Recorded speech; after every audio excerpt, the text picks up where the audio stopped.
All right, welcome to the FeedBak podcast, everybody. My name is Back. Not Happy New Year. Well, fuck it, it's February. We can still say it. Nah, I won't. I'm not gonna say it. No, No, past June. I haven't seen you. Have I seen you this year yet? You see me this year. Oh, okay. Yes, you You have. saw me at the parlor room. That's right. That's right. All right. Well, I hope it's going great. It's going all right. It's going all right. How's your year? Yeah, I'm all right. I'm good. I'm Okay. good. Anyway, thank you for tuning in. This is episode 242. A couple announcements. Make sure you go back to the archives. I've had some really funny ass people. Simply Courtney was on. Zach Silverman was on. I mean, the list goes on and on. So go to wherever you listen to podcasts. I'm on there. Tell your friends. Go to the YouTube page. The episodes are there. I'm a little behind still, but just go check it out. YouTube.com/thefeedback. What else did I want to say? Oh, I am in Instagram jail. No. Yeah. What'd Yeah. you do? Nothing. That's not. No, seriously. You know what? Well, before I get into this, I want to introduce my guest. That'd be the least I can do.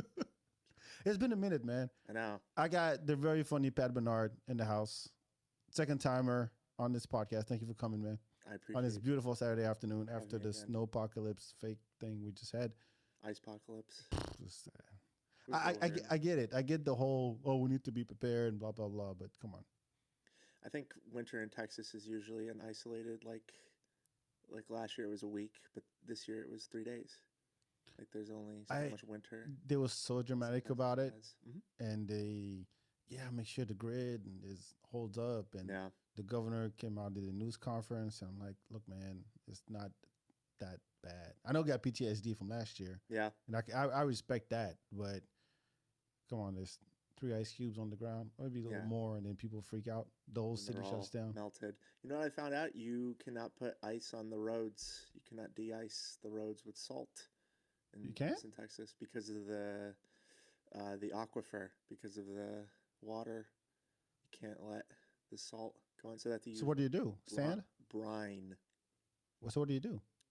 You don't use salt. You use brine. What's brine? It's I guess a substitute for salt if you want to de-ice roads. Would sand do it?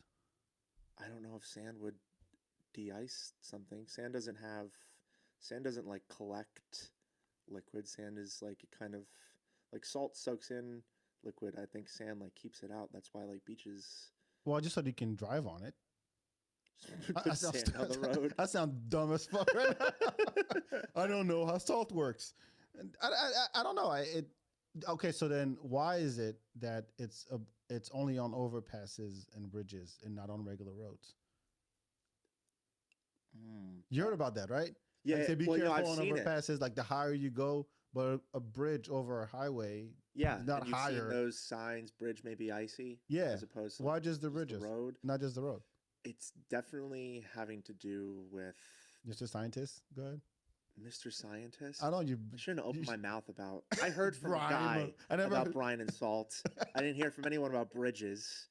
When I have that conversation, I'll have an answer for you. I want to know. I could guess I don't want to Google it. something with the air underneath the bridge. That there's cold air underneath the bridge, whereas the ground is like a consistent temperature. Oh, that makes sense. It does. I don't know. I'm a No, scientist. shit.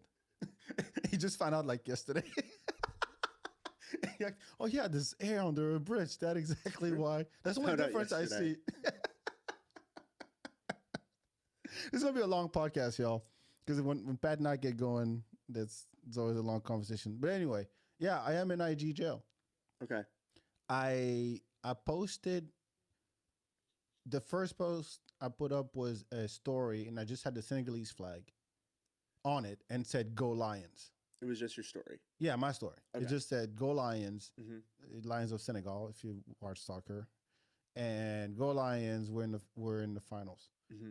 and then it went, "No, you don't." The content was removed because it doesn't follow guidelines. I'm like, what the fuck is this? Right. And I tried again. I'm like, let me just put the Senegalese flag. And again, it said the content was removed. And I try. I'm like, I didn't say, it was hashtag Can 2022. I'm like, Yeah. maybe the hashtag is off. But even so, it was a suggested hashtag. Right. Because you start typing. Because Yeah. it's called Can 2022 for the African Cup. Mhm. Same thing. And I go and try and comment on things. Oh, well, try again later. I try to I could post, but I couldn't put a caption on my post. Right. It said no, you can't at this time. Try again later. Yeah. And I googled all kinds of things. Did someone flag me? Did I get? You need to reinstall Instagram. You need to delete the website on your profile, or see if you logged in somewhere else. Try on another device. Try on the web browser. Nothing. So I can't do shit. And you think it was related to just you supporting Senegal. I Senegal? thought so. I thought at first, but I can't. I still can't do anything. And it's been what, almost a week now. I live. It's Instagram. Yeah. It sucks. You'll live. It's something to consider, though, why you would be put into Who would jail flag in me? the first place. Not because like the guidelines said, like if when you Google it, it says, "Are you being too active?" So almost like you're liking and commenting too much, Mm-hmm. or you have links on your stories too much. Like you're telling people to click on something, and, Right, and right. it feels spammy. Yeah. So now they say no, you can't do that anymore. Yeah. And so you can actually enable some kind of security things on your account when you say you get double like two-factor authentication with your phone, and check your and then verify your email, verify your phone number, send you a code. You Right. do all those things. Yeah. Nothing. Wow. Well, you will be let out of Instagram jail eventually. From what I read, it's like it's a matter of days or weeks. Some people have been there months. For months? Months. Gulag, dude. Yo, I don't know how I'll survive without Instagram. But now I feel even creepier because I can't post anything. I can just look at shit and like. That's all I can do. You can just creep. Yeah, They still let you creep. that's what I've been doing. And anyway, but I'd like to say something every once in a while. Like, congratulations, you got engaged. But now I got to text the fucker. Yeah. I think this is a great opportunity for clout when you get out. You know, you could stand up for other people who've been wrongly jailed, sort of do a justice act.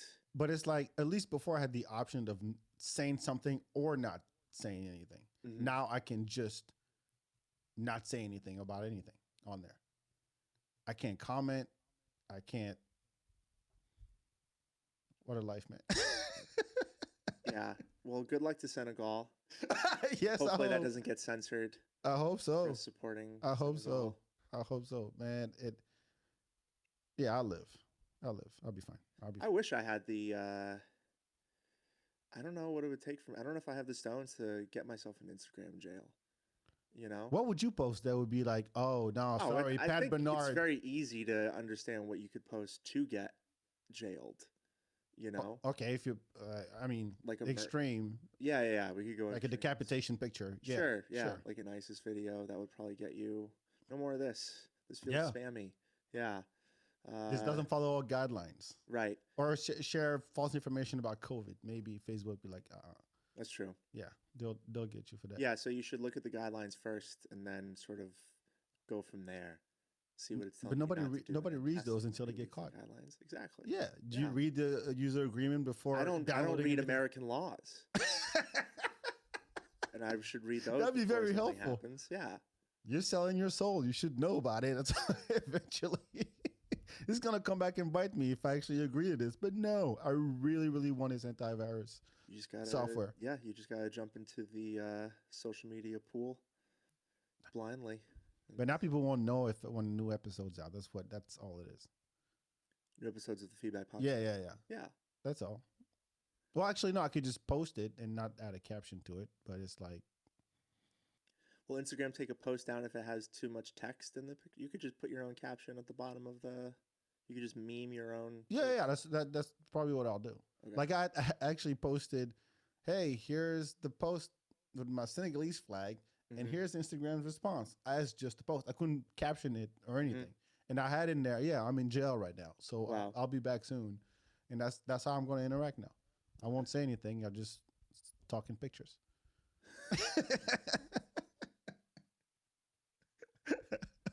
That's the world we live in, folks. That's how we talk. We talk in pictures. Anyway, I wanted to address something. I'm glad you're here about what happened to Romo. Mm-hmm. And I saw you saw what happened. They shut down all the mics. Right. Did you know about it beforehand, or? Yeah, I knew that was gonna happen. I mean, we knew it was a concern for a minute. Oh yeah. That was that issue. So the shutting down of the mics, it had very little to intersect with why they actually got our conversation. Oh, okay. Like the mics got shut down for a different reason than the conversation that we had. Like the conversation that we had was very relevant and very important to the staff and like the continuation of the mics. But the thing that got it shut it down was kind of a different animal that brought it down. So can you say what it was for those who don't know? Yeah, there's not going to be a Roma room in the Brass Tap anymore. Oh, at all? Not even shows? Right. Or just not mics? Right. Which one? Nothing. Yeah. Oh, it's gone. Yeah, it's currently like the sticker is still there as of February 4th, 2022. And like the stage is still there and whatnot. But yeah, I mean, that's the future of it, is that it won't be there.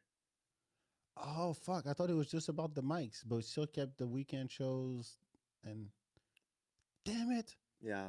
Man, okay, let me say this. If you were, because I mean, they were, whoever, I don't know who wrote the note, but it said, hey, we tried. Oh, I can, yeah, not me.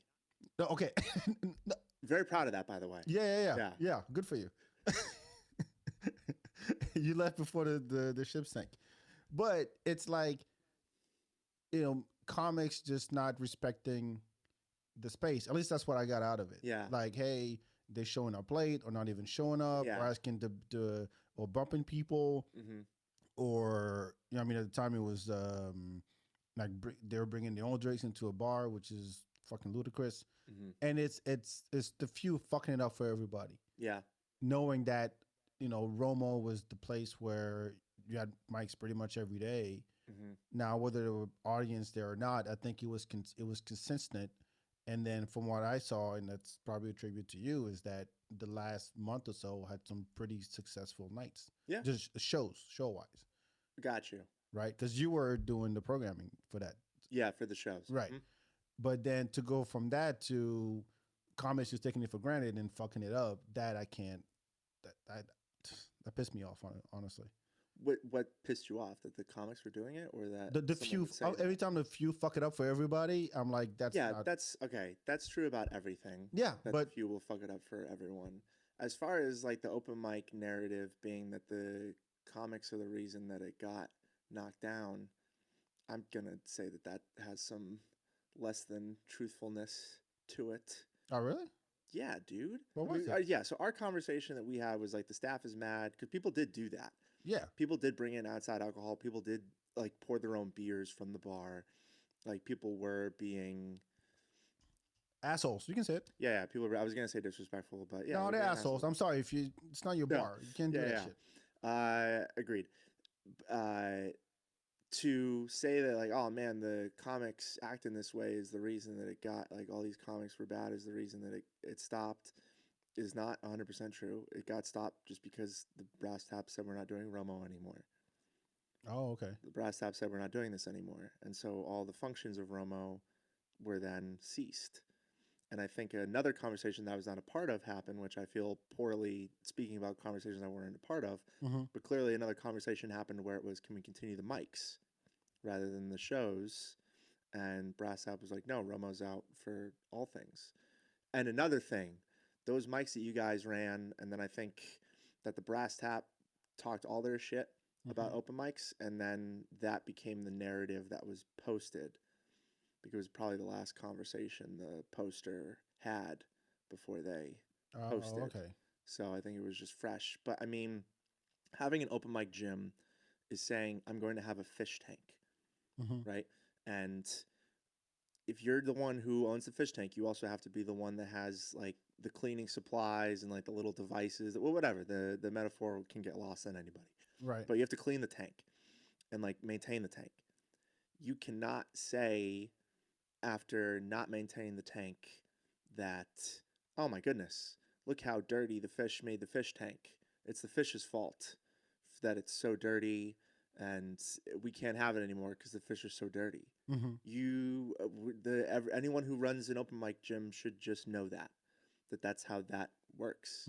And I feel like I had a good understanding of that. And so conversation with Brass Tap led me to put language on the open mic sign up that was like no outside food, no outside alcohol. And I put up signs in the room that said no outside alcohol. And I would have put up another sign if Brass Tap was like, thanks for doing that, but here's the next thing. Mm-hmm. But I left the project before that next conversation ever happened. So like, I think I did an okay job of maintaining the fish tank. I think I picked okay people to host the open mics. And like, Mm-hmm. are you going to control open mic comedians to come on time to the mic and stay till the end? No. And that's honestly that's actually a comment to the city as a whole for having so many damn mics and so many opportunities. Right. Last Tuesday, which was in January, I went to 5 open mics on a Tuesday, and not one of them was Romo. So like I think that the gym being there, the Romo Room open mic gym being there, Mm-hmm. while people can say whatever about the quality of the mic, which it's stage time. Audience is a different than bring your own audience if it's such a Right. big Right. deal. Right. Right. Uh, it forced everyone else to either. This is a hard one to say, but it's Go like ahead. Go ahead. if people look at something and they're like, "Oh, that's like shitty. I want to do something better," then that thing that was shitty deserves a lot of credit for ever existing because it pushed Right. someone else Right. to see it Yep. and Yep. go, I'm going I to agree make with that. something else that's like better. And so you should actually be thankful for the thing that you want to be better than. And I think that the Roman Room open mics kind of did that. I don't think it was everyone's full motivation to get mics and do stuff. Surely, knowing that there was a place that ran open mics every day made some people decide, well, I'm going to run an open mic or I'm going to try to get an open mic at a venue elsewhere. Like, we'll say it 1,000 times in this podcast and the rest of our lives, but it's the rising tides move all boats upwards. So, like, the fact that that thing was even there Mm-hmm. helped the community. You can't say it hurted it. You can't. It may have improved it by 1%, it may have improved it by 50%, but it improved it, even by a little. Mm-hmm. And it sucks that the mics aren't happening every day. There's a good chance that open mics will happen in the back of the Brass Tap again, like starting in March. Okay. The frequency is not going to be every day or twice a day, but there will be mics going on in the space. Mm-hmm. And that's a good thing because mics are how places get better. I feel like every place that has shows deserve like should be like given a lot of credit for having open mics because the open mic kind of lowers the perception of the place, Mm-hmm. unfortunately, because it's not the quality on stage. There's people going up and trying things, and like the general energy is not a show or like what we're all working for. Mm-hmm. But those places deserve a lot of credit because it's the contribution to the actual thing. Like you could put on a show and it's like this person's great, this person's from Los Angeles, blase blase. Oh, this person's been working in Austin for 8 years, and you put them on a show where you sell tickets for that same place to go. Well, we're also going to put on open mics. Is there's a lot of credit that should be given because yeah, it just hurts their own reputation as a whole, but it improves the comedy and improves comedians. Ditto. I mean, I agree. I agree with everything you just said. Yeah. I think that it's becoming more decentralized in the sense that um, we had. I mean, we had comedy clubs, right? Strip, Vulcan, Velveeta Room, Romo, and now it's like everybody's trying to find their own pockets. Be like, oh, you know what? I'm gonna start doing shows at this spot, Mm-hmm. and it's run by fill in the blank. Mm-hmm. I mean, always a comic. Mm-hmm. I mean, I see what McDuffie's doing, in Round Rock, the Round Rock, Pflugerville. Anyway, It's Round Rock. Round Rock, yeah.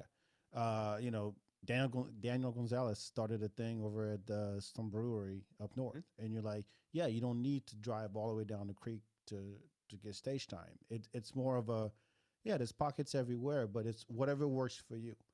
And for a long time, Romo was that spot for people who live up here. Mhm. I mean, that's what it came down to. Like, okay, you were not well, somewhat guaranteed a spot, at least a place to work out stuff without having to drive up and down 35. And that was always a plus. And I mean, at this point, it's not gonna. There's no stopping it. Everybody's gonna do their own thing. Austin is big enough. It's not even Austin no more. It's Austin. It's Temple. It's Taylor. It's was Lockhart. I heard about something going on in Lockhart. I'm like, I've never been to Lockhart in my life. Where's Lockhart? You take 183 all the way down past 71. I never been there. In 23 years in Texas, I never cared to go to Lockhart. Wow. But apparently there's two things. There's the one of the barbecue joints. What's that barbecue place on Barton Springs that everybody talks about? Terry Black's? Yeah, Black's is down there. And then apparently there's a show down there. Oh, shit. Yeah. Yeah. Now you going to drive all the way to Lockhart for a show? I don't know.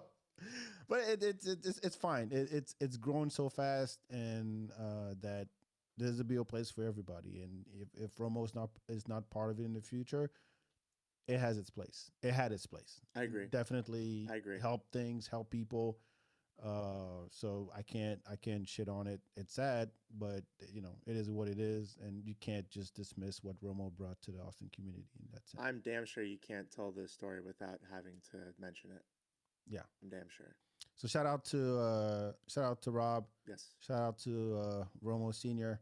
Shout out to Lewis too for at Brestaff for letting that happen, and tolerating that for so long. But it was cool. It was fun. It was fun. It was fun. But I'm glad to see you back out. Thank you. I mean, I know I've been bothering you about it. It's like, come on, man, when you coming back? Because you took a break during the summer. So yeah, break. I feel like it wasn't a good. I just didn't feel funny. I felt like that the production should overtake my time when it comes to what I did with comedy. Right. I'm glad that I did that. Like you have to feel funny. Yeah, dude.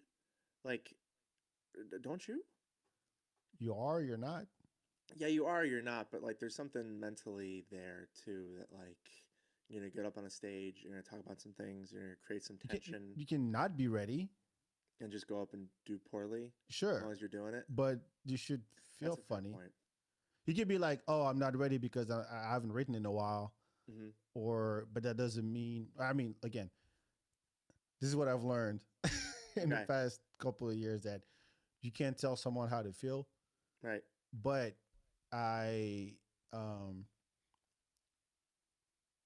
being funny is, to me at least, is you are, you're not, and it's other people tell you that you're funny. Right. Or people show you, appreciate you for being funny. Mm-hmm. You don't walk up and be like, "Oh, I feel funny today." Oh, my elbow itches. I feel funny today. Isn't it the same thing as like saying you feel good? Like, or like you like for like a sport, or like if you're going to play soccer, it's like you're either in form or you're feeling good or you're not. Like, right. But I think if you turn it in terms of, are you ready to play this game? Yeah. Or are you prepared right for this match, whatever that is? That's kind of a twist on it, to where, yeah, I've been doing this. Like I know what to do, but I don't. It's still a feeling like you don't feel prepared. But funny is, maybe I'm just, I don't know. Well, from my perspective, I was consuming so much open mic comedy. Oh yeah, that was myself. You're depressed. And like trying to book shows and stuff off of watching open mics. Yeah, I was depressed. Do you remember buying me a drink after that one? Yeah, I remember. Yeah, that was awesome. That's when I was like, you know what, man, I think you have to pick. You can't be a full-time producer and also be a full-time That is tough. That is tough to do. And I applaud people who try to do both, but eventually you pick a lane. I mean, look at what Kate did. Kate Laurie, she's like, I'm going to stick to producing shows, and she's great at it. Brandon over at Big Laugh, that's what he did at first too. It's like I was doing stage, and now I'm like, yeah, I'd rather be a background guy and make shit happen, and then look at him now. Yeah. So I think being a person who used to do stand up and then went into production, or being someone who has done stand up and going to production, Mm-hmm. you like, for me, it felt kind of easy. And it was like kind of easy to like grind out all the work necessary to like get the show going Right. because working for comedy or like working on your stand up is like kind of this like medial like tedious thing. Mm-hmm. Like you have to address it every day and you can only write for so long and going to mics as you go and you're there for 2 hours for 4 minutes and all this stuff. But when you're producing, it's like there's total freedom. Like you could, if you want to make the poster, you can make the poster. You don't have to wait for a list to drop, or you don't have to It's like on all your, this other yeah. stuff. So like, yeah, I found producing to be easy compared to stand up because I knew what I was doing when I was working. I was providing a space for comedy for stand up, which is a very beautiful thing for anyone who takes their own stand up or their own comedy career and just lets it wash away and then focuses on propping everyone else up. Yeah, fucking round of applause because that's tough to drop it. Yeah, and so you picked the hardest way. Yeah. And all power to you. And you know what? I did. Have you done a show since you've been back? I am booked twice for no is the answer, Okay. but caveat, Uh-huh. I've been booked twice for the month of February. So I'm doing Cas Moreno, Josh Castro's show Uh-huh. on February 19th. Okay. And then I'm also doing the Alden Schaub Indian Roller show on the last Thursday of Oh, December. that's a good room. Yeah. Yeah, I did that in November. Oh, wow. Yeah, I've Yeah. never been, but To 10 there. minutes? Yeah, you like said like 7:10. So Yeah. It's a nice fuck room. yeah. Yeah, yeah. I did that once. And I did so the last time I was on stage was the mid-December at a brewery in San Marcos Mm-hmm. that Jack Schultz put together. Shootsy. Shootsy? Jack Shootsy. He never corrected me. Jack is a nice fella. He He did his is. first stand up he was at the Brass Tap just having a meal, and the host went out and like told him that there was a mic in the back. Uh-huh. And he's like, I want to try stand up. He went and tried stand up for the first time at the Romo Room, and is now this meteor, unstoppable ball of fire. Jack Shootsy. He now Wow. runs a show in San Marcos. He's talking about like working with like he's got art friends now. Jack, I think, is even graduated from he's talking about putting a show on in a gallery and supporting other artists. Yes. So he gave me a tour of the brewery. He said that's my wife's friend, whatever, that built the place, something like that. And then he gave me a tour and went upstairs and he showed me this mezzanine. And he'd be like, "Can you imagine shows in here, man? What have like we can look over all the machines and stuff, and then we have like speakers over here. Actually, we don't even need speakers. We just like do it right there. No, just one mic. Who cares?" I'm like, "Yo, you have a vision, dude." Yeah. Because I was concerned because it was 15 minutes. Mm-hmm. And I never done 15 minutes. And two, he was at a brewery in San Marcos. So I'm like, can I do my nigga jokes? What? And he was like, no, they're gonna love it. I promise you, they're gonna love it. I'm like, you realize like you booked who was on the bill? There was Ridge, Mm-hmm. Christina, um, Francisco was on. No, Francisco was on another night, and then he did his clean stuff. I'm like, since when Francisco does I know. clean? But whatever. And like, no, he wanted him to do what he does, Yeah. and it actually worked out. Right. They were loving it, and so shout out to Shootsy. I didn't know it was Shootsy. Shootsy. Well, I You knew. are someone with a weird name. You need to have respect for other people. I do. Names who are I'm all for weird names. Okay. I'm all for weird names and owning it. But correct people if people say it wrong. It's back. Yes, not Bach. Yes, thank you. But so I haven't been on since. Oh wow. And so this is mid-December, so we're coming up on a couple months almost in a week. Yeah. And I'm like, I'm getting this. Oh fuck, I can't. It's like I'm starting over again. Mm-hmm. And that's what happened last year. Because usually I don't. Not that I like take January off on purpose, Mm-hmm. but I'm always like, yeah, I'm trying to get my shit together. I just bought this house. I'm trying to get this Yeah, house you got a together. lot I'm like, going on. I got a lot of priorities, Right. and I don't need to be running up and down 35 trying to go to Mike's. Mhm. But at the same time, I'm like, but fuck, I don't want to be. One, I don't want to be left out Yeah. in a way because I see people grinding. Mhm. I went last week. I went over to Creek. Sean Patton was in town, and I got I saw a bunch of people that I didn't see in a while, and I look at again. I'm a creep on Instagram now, Mhm. and I'm like, yo, so and so is booked on this show. I'm like, holy shit, that's dope. I'm happy for them. Yeah. I'm like, man, I would love to do that show. I would love to do that, but at some point I got to pick a lane. I don't know when that's gonna come, but we'll see. But that first time, you don't want to be there when I get back on. I don't want to be there. No, it's gonna be horrible. I'll be there to record your set, and we could share notes. You wouldn't want that. You want to be alone for your first. You Yeah, want to be yeah. just have I some don't. friends waiting I for will you not on the feel other end. funny. That's what I'm talking about. I would not feel prepared at all. But Dude, I think that's so great to see that so many people are getting booked now because it's all credit to them for grinding it out, but it's like a lot of credit to the process as well. mhm, Like to the thing of like going until you feel informed.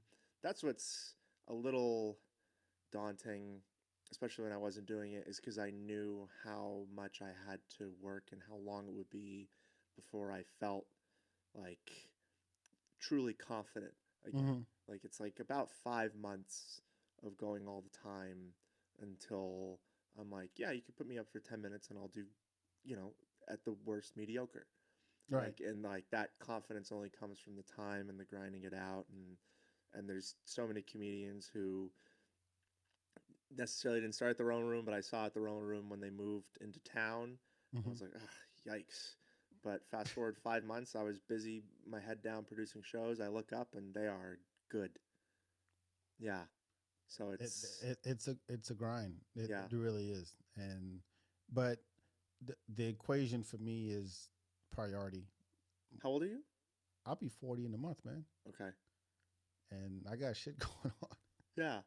And so, I mean, I joke about it all the time. Every time I have somebody on the podcast, like I haven't had anybody my age yet. It's all been younger. Yeah, 21, 23, 24, maybe Right. 30. Yeah. And I get it.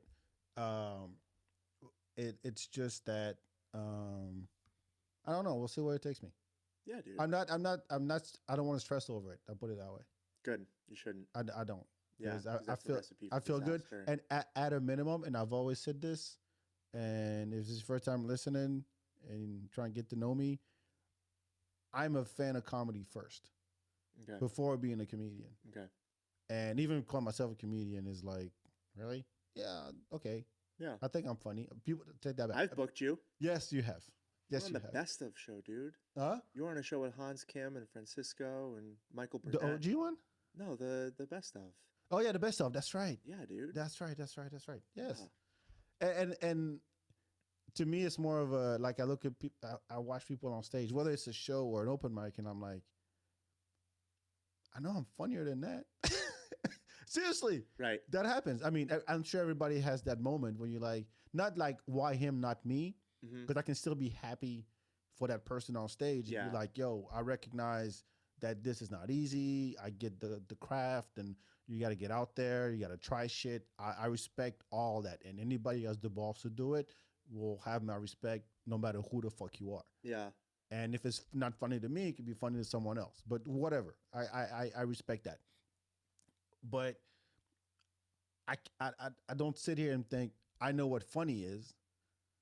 But I do have this. Oh yeah, I saw that one coming. Yeah. Or yeah, that was easy. Right. That's not a to me.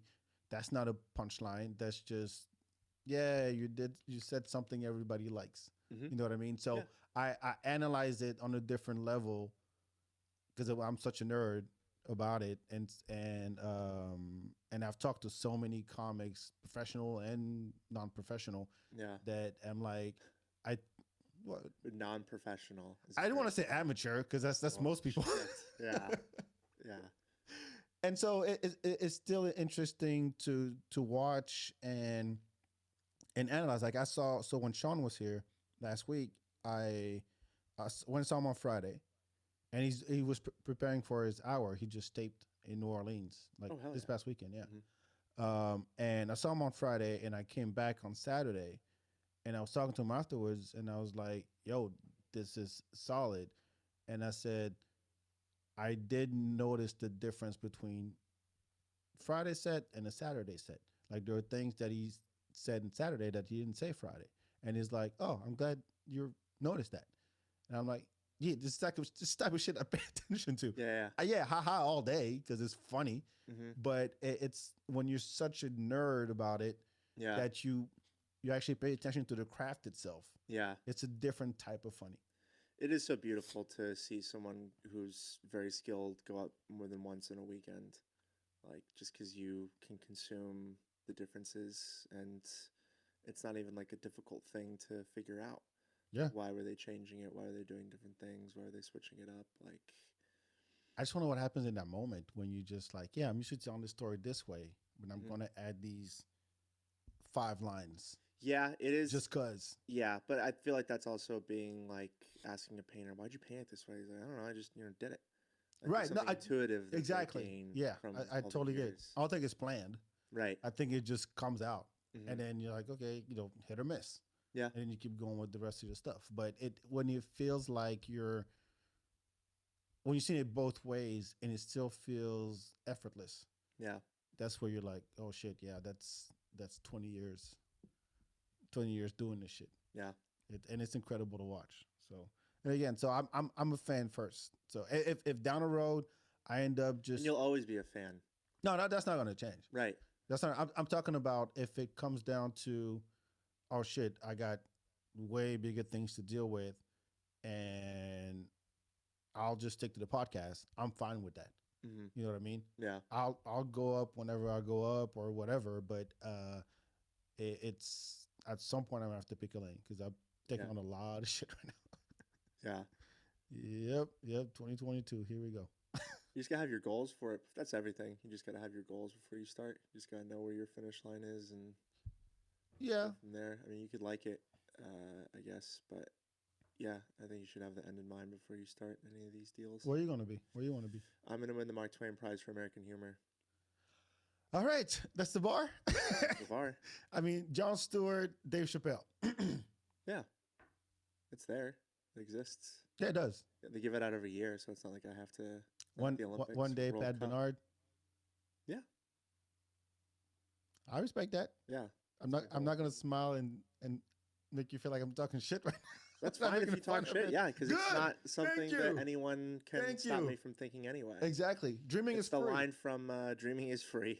Right? Yeah, sure. So is speech. So I could say whatever. Yeah, I'll put it in believe it. Nobody can tell you what to believe. Believe it. Yeah. And if it wasn't a ridiculous goal and people didn't laugh at it, then it wasn't a good goal to have. If people didn't snicker. I had a lady the other day tell me my brother's going to play in the NBA. And I had to stop myself from, giggling and saying, that's ridiculous. No, he's not. Mm-hmm. Because there are people whose brothers are going to play in the NBA. And so if they believe it and they work at it, that hasn't been determined yet. Right.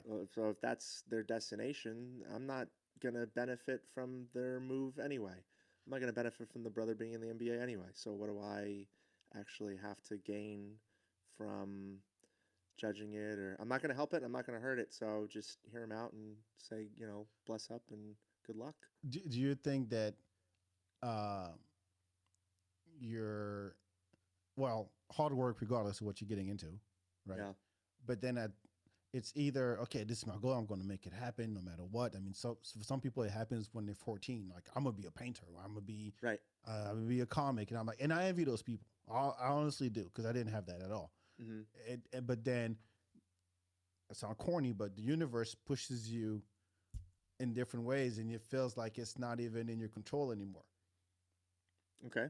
So like let's say you always wanted to play in the NBA, but universe goes, nah, I'm gonna break your leg, or Right. you're gonna be too short. or shit going to happen that you have no control over. Right. But yeah, you'll be a commentator for the NBA. Yeah. Is that? Do you feel bad about that?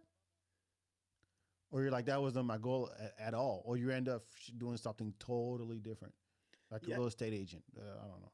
Yeah, I think you can still end up happy, and I think you could still end up having a part of your original goal still in your life. Uh huh. But I think people break their legs and get to the NBA all the time, and I think that that's just a lot of people around you telling you that I'm just gonna spam positivity. And so like Yeah, the picture there's people who break their legs and recover and they can make it to the NBA. Not just fine, it's like a lot of work, but I mean, fucking yeah, I could name 100 players who I know like broke their legs and were able to rehab, and sometimes it was years before they were back to being like playable in a game, like fitness. But they got there. You think there's a getting shot in the head is probably the one. Yeah, if you die before getting there, man. Yeah, that's a hard one to spread positivity on. You probably won't make the NBA if you get shot in the head. Probably not. Yeah. Until they can put your consciousness in someone else's body and you can play. But that's not you. What? That's not you. Me? Not you. I'm saying if you put your consciousness into someone else's body, that's not you.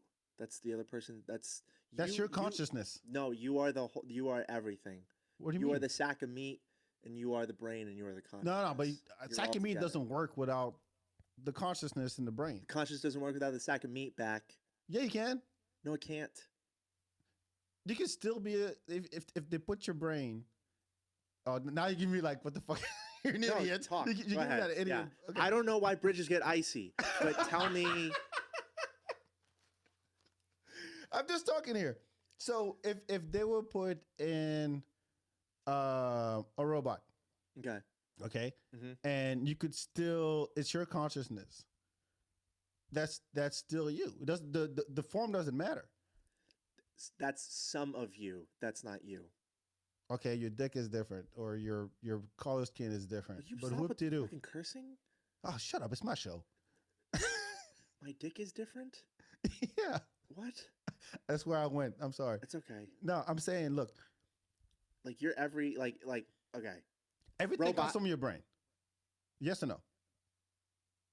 Say it like again? You moving your hand right now. Who says that? I don't mean to do a math proof. I'm not doing a math proof. I'm doing logic, science shit, Mr. Scientist.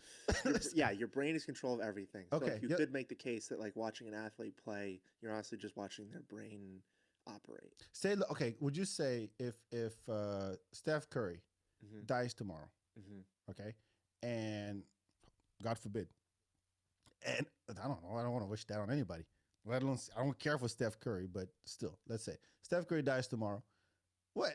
You don't care for Steph Curry? Yeah, I don't care. But if he dies, that sucks. But I'm saying, you don't care. I thought you said you don't care for him in the way that like you don't care for like O.J. Simpson or something. Like, no, I mean I don't spend a second thinking about Steph Curry until just now. Okay. For the sake of this argument. All right, that's what I mean by that. Okay. That's what I don't care for him. All right. So is that proper English? So Steph is dead. Okay, Steph is dead. They take his brain. Sure. Or his consciousness, like the Steph Curry, everything, his relationships, his skills, everything he's learned, all the knowledge he's acquired in his entire life is on this floppy disk, on this USB 40. You said, God damn, back on this floppy disk. It's in the cloud. I was gonna say USB card, but okay, it's in the cloud for your generation, right? It's in the cloud, and we're gonna download this into a body. Yeah. Okay. Let's say that body is shorter, okay, maybe fatter. Okay. Let's say shorter and fatter. Sure. You don't think that with training and work hard, the ethics that Steph Curry's brain had, like you wouldn't be able to overcome that body and be Steph Curry again? Yes or no? Okay. I don't mean to be trimming the argument, but Steph his father was an NBA All-Star. So like his body already had like, I don't care for his father. Like genetics that were like set up. Right. Okay. No. You don't think so? if you put his knowledge or whatever into like any like You 10-year-old, like any like 10-year-old, okay? This I bet he could limits do it. into a 10-year-old. Yeah, because then he would have enough time to like develop and like actually get Well, good. don't put it in Joe But Biden's body, but yeah, exactly. But I'm saying if you put it into me, 28-year-old, play basketball like once every week person, no, wouldn't work. no, Okay, so the only factor is the condition of that body. dude, it's both. It's the What? driver and the car. I think well, yeah. So it's the condition of the body. But given that it's okay to drive car, doesn't mean that it can't become a race car later just because the driver is so fucking good. Can I rephrase that? Sure. Okay. You're not going to give it a shitty car, is what I'm saying. Okay. If you put Steph Curry's brain Mhm. into someone with leprosy, it's not going to happen. Right. Yeah. So let's say it's just the average. Hey, we have a body in stock. Here's a body. Yeah. Okay. Mhm. Now you work Steph Curry magic with that body, as in you're the consistency, the training, the exercising, all those things, Yeah. so that sometime later, here's Steph Curry again. Yeah. I bet that person would make the NBA, but they would never win an MVP or. Why Steph Curry? No, that's actually like a very big compliment to say that that person would still make it to the NBA. Would still make it, Yeah. but you said not win MVP. Yeah, they're not going to be elite, but they would still make it to the NBA. It's Steph Curry in there. Yeah. It's still not going to make it. Yeah, it's Steph Curry in there, but yeah, it's not. Okay, I'm saying that they'll make it, but they're not going to make it to the level. Like the old elite Steph level Curry. needs all the pieces. You could come up with some portion of the level if you switch bodies. But if you really Switch believed it, consciousness. just like you believe in Mark Twain, the Mark Twain Prize, It's true. dreaming is free. So this Steph Curry with this pudgy white body, Yeah. it believes that I'm gonna be okay. You do all that. 28 years old, ladies and gentlemen. Look at that gut. So Steph Curry in your body Mhm. believe they're gonna make an NBA MVP, and really working hard at it. Yeah. And eventually it happens because it's Steph Curry in a 28-year-old body that is going to work up to be Steph Curry. Yeah. It's just it's not you, it's Steph Curry. That's what I'm trying to say. Damn it. I was just going to say, because I want some of that action. I want a cut of the pie if that happens. I want my family to be compensated. Okay, so let me ask you this. Favorite comic? Ever? Yeah. Richard Pryor in your body would never work. You're right. Because I would not, my body's not ready to do all the, like, be lit on fire. No. Or Won't work. fuck Marlon Brando. Yep. Yeah.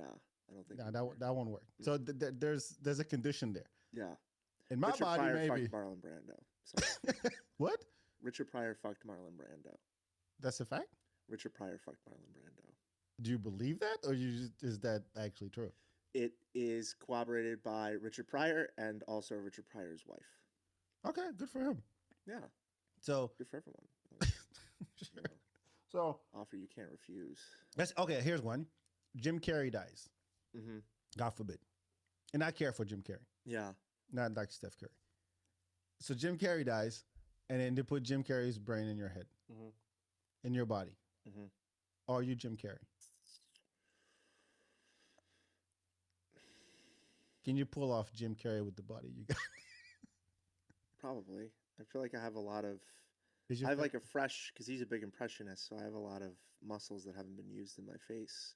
You'd have to work at them. Like he would, yeah, Jim Carrey would be able to do that. If you have like an elastic kind of rubbery kind of face, you can make all these grimaces he makes. So yeah, I think because comedy is a little different than athletics, that if that person, because that's just his act at that point, he could just do his act. Right. And I have an athletic enough body, I could do some of the things Jim Carrey does physically, Mm-hmm. and so he could still do his act and still like profit off of it and let people see that he's hilarious that way. You know, I would love to see. I mean, I think we messed up using athletics. Yes, because this body is a big part of it. If Yeah. you're a chess player, Nobody cares about your body. Shit, they have the computer play a human being, Yeah. and the computer won. Yeah, they don't do that anymore because the computer's just so like perfect and good that You there's know? not even a need to have like Magnus Carlsen is the #1 chess player in the world, and they don't even bother letting him play a computer just because the computer's so advanced now. Well, if he died, they can put his brain into any dumbass Yeah. and be like, "Hey, now you're the best chess player in the world." Wow. Just because it's a brain, quote unquote, sport. That would be a great game to get. That'd be a great movie. That'd be a You're great thinking movie. bigger. I like that. Yeah, I mean, Yeah. you take what was his name again? The biggest chess player in the world. Is it Kasparov? I thought it was Kasparov was. who. I feel like you're aging yourself with the floppy disk again. Magnus Magnus Carlsen, Who's the guy who played Big Blue? Swedish. No, I think you're right that was the guy. Kasparov. Yeah, yeah, Gary, I think it's Gary. yeah. That's the word. Yeah, Gary Kasparov. Mhm. He's the one who played the computer. Mm-hmm. And I don't know if he's still alive, but whatever. Take his brain, put it in a dumbass, somebody who's not doing anything with their lives, Yeah, and make that a movie. yeah. Here's what I'm saying. Yes, that person would win the chess Mhm. championship, but that person is not Kasparov. Doesn't look like him. Right. Sure. Yeah, that's what I'm saying. But I'm saying, so I'm dying on the hill of, despite that we're not doing athletics anymore, I'm dying on the hill that you are your body and your brain. Okay. And that if you took your brain and put it into somebody else, that person could still accomplish stuff, but that's not you. Yeah. But that's not even that's not even the body. That's not even the mind. That's just like this malformed new thing. You call it something else. Do you watch Black Mirror? No. So there's an episode in there where this this girl, her boyfriend dies, Mm-hmm. and he was very active on social media. And so there's a service that she signs up for where service goes, oh, we'll take everything your boyfriend did on social media. It kind of built this, An augment. yeah, now this AI around his personality based on what he shared, his pictures, his comments, and everything. So build a whole personality around your dead boyfriend. It's Black Mirror, man. Yeah. And so at first it begins like she can call this number and really talk to him. It's his voice. But she knows it's not real. And then first it was text and then voice. And then they're like, oh, here's an Android. And that's your boyfriend in there. Whoa. And it got to where, I mean, it got really creepy. It went downhill really quickly. Yeah. But if given the opportunity to be like, hey, you know what? Pat Bernard never dies. We'll just take your consciousness, like they do in Futurama. They put your head in the jar, Yeah, yeah. and like you can still live, but you live through another vessel. Yeah. Richard Nixon running for president. Yeah, with a It's really giant great. robot. It's just great. Yeah. Would you do it? Okay, if you were able to like keep it, my original brain, yeah. Your body's decayed. Your body's gone. You can't recreate that. sucks. Yeah, that's the whole point. What sucks about this thing called human is that the body time does fucks up your body. Right. That's all it is. Yeah. Well, the brain can too if you're like abuse things or Yeah. make there's wrong decisions. inevitable- Yeah. But at the end of the day, this is just a vessel, and time goes, fuck you. You're only going to be here for a little bit, even though your brain could be kicking Yeah. fine, and then you're gone. And the body goes, I'm taking you with me. But if the consciousness just goes, I'm going to stick around a little longer, you guys can go. Mm-hmm. Nah. Dick, legs, everything.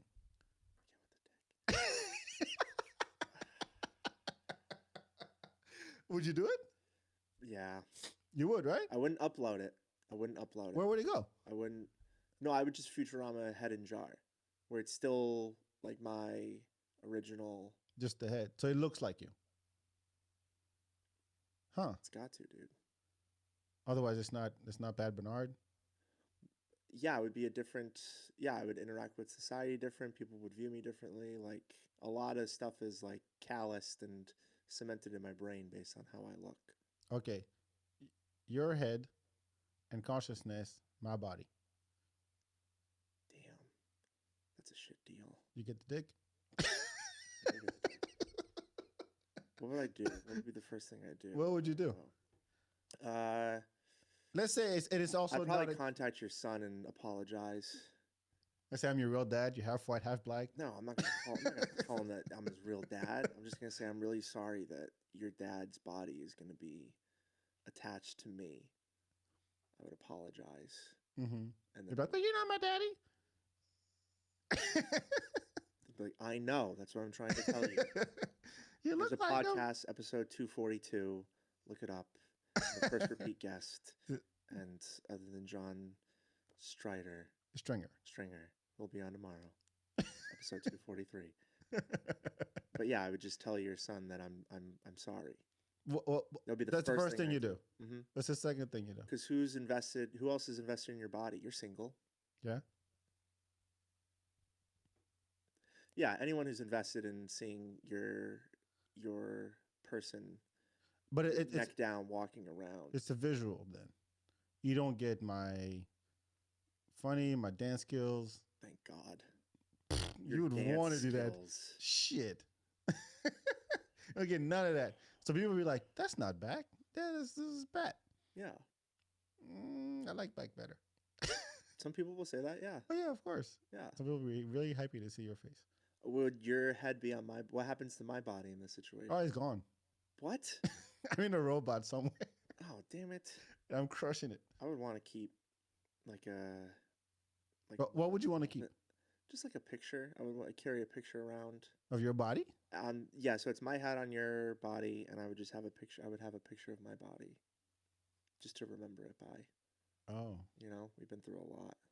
I feel like I wouldn't put your body through the same toil that I put my own body through. I would have a little more respect for it. Oh, because I don't. No? I do. What? Wait, Your last two sentences were I do and I don't. This is what happens when we talk about silly shit. We're not making sense at all. No, yeah, I lost track of this conversation a while ago, and thanks for everyone for still tuning in. Yeah. This is Big what fans. happens when You. Bad Night Talk. We're gonna geek about comedy again. I don't care. No, but my hat on your body, I would have a little more respect for it. I would treat it like the temple that it That's what I wanted to hear. was deserved to be treated as. You know, you're doing your best to kind of wear yourself down, but I would try and put a cease to that. I would probably moisturize, maybe like go to a doctor or something. I'm overdue for a physical. Yeah, That is true. yeah. That is true. How are your eyes? Huh? My eyes are fucked up right now. Damn. I don't sleep. No, I don't sleep. I do sleep. No, not that I don't sleep enough. So yeah, I gotta pick a lane. We're doing way too much. This is what you gotta look forward to, Pat. Yeah, it's really exciting. Yeah, I'll be a homeowner though, so that's something to be positive about. yeah. Are you looking? Are you going to? Is that another dream? Yeah, that's another goal is to be financially stable. So Mark Twain first, or Ooh, good question. Mark Twain or the house? I probably feel like I need money first. Okay. Just because that's a respect and reputation thing. I can't be Really? big broke. Yeah, because you're asking to be on projects and stuff, and the only worthy projects that like matter to legacy are like ones that are exclusive, Mm-hmm. and you're more likely to get exclusive things if you control your perception and how people look at you.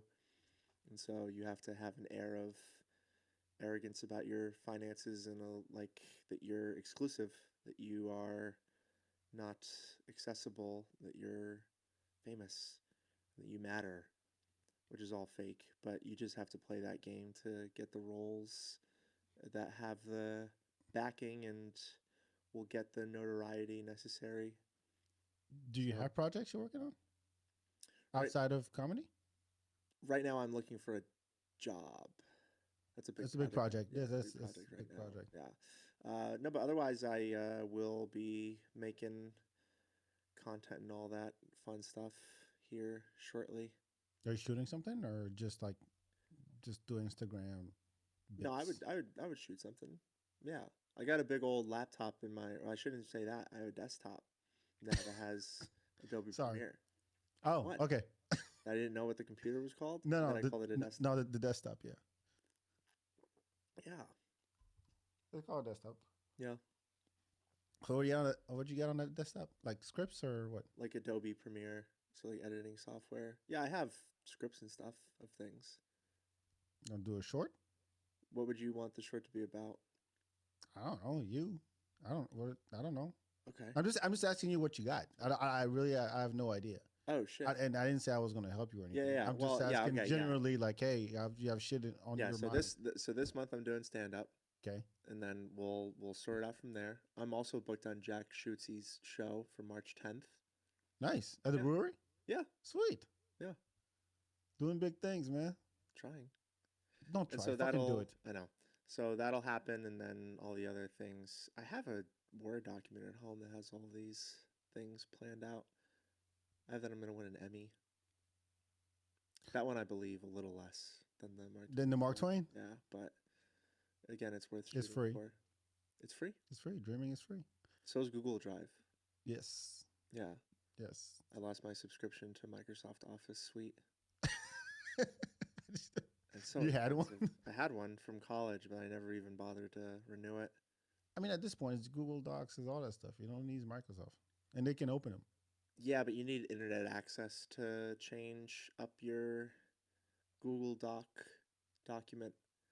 Oh, you don't have a Yeah, you can't be offline. You need to be online to edit it. Your phone plan is you have data plan? No, I'm saying to use Google Drive assets, you have to be connected to the internet. And your phone is not.